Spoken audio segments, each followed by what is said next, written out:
Hello friends, मैं doctor Shilpa Pawar, doctor Shilpa IVF and test tube baby centre, Santati hospital, Raipur से। आज हम लोग बात करेंगे एक बहुत ही इम्पॉर्टेंट टॉपिक, इनफर्टिलिटी, जिसे हम निसंतानता या आम भाषा में बांझपन भी कहते हैं। तो इनफर्टिलिटी क्या होती है? जब कोई कपल शादी के 1 साल बाद भी रेगुलर संबंध बनाने के बाद भी उनको प्रेगनेंसी नहीं हो पाती है, तो इन केसेस को इनफर्टाइल कपल्स कहा जाता है। आज भारत में हर 6 में से 1 कपल निसंतानता की समस्या से जूझ रहा है। इनफर्टिलिटी भी 2 प्रकार की होती है। एक होती है प्राइमरी इनफर्टिलिटी, जिनको शादी के बाद एक भी बार प्रेगनेंसी किसी भी रूप में नहीं ठहरी हो।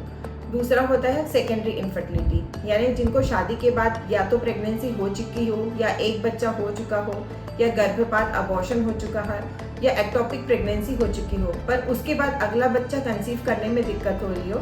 ऐसे कपल सेकेंडरी इनफर्टिलिटी में आते हैं। इनफर्टिलिटी के प्रमुख कारण क्या क्या हैं? पुरुषों में शुक्राणुओं की संख्या कम होना, या गतिशीलता में कमी होना, या उनकी संरचना में डिफेक्ट होना, मॉर्फोलॉजी में डिफेक्ट होना, या शुक्राणुओं की संख्या नील, या जिसे हम एजोस्पर्मिया, जिसमें स्पर्म काउंट 0 होते हैं। नॉर्मली गर्भधारण करने के लिए शुक्राणुओं की संख्या कम से कम 15 से 20 मिलियन होनी चाहिए और गतिशीलता 30% से अधिक होनी चाहिए।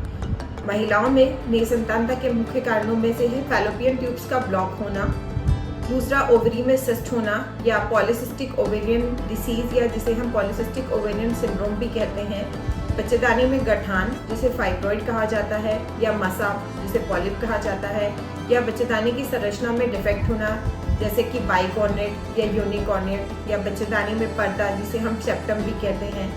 ये सब प्रमुख कारण हैं निसंतानता के।